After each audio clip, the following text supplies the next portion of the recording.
La Càtedra de Dona i Esport naix en l'any 2022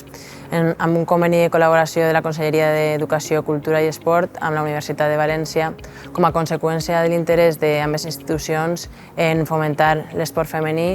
i donar-li a la investigació en ciències de l'activitat física i l'esport una perspectiva de gènere. L'objectiu de la càtedra és estudiar la situació de l'esport femení,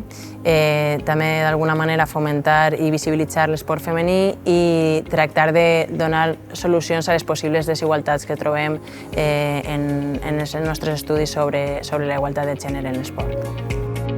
Des de la càtedra tractem de visibilitzar el paper de la dona en l'esport femení a través de jornades, congressos, també escrivim guies, informes i publicacions sobre allò que anem investigant, sobre l'adherència a la pràctica esportiva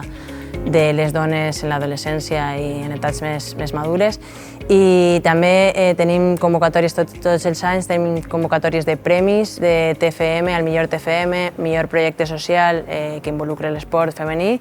i millor tesis doctoral.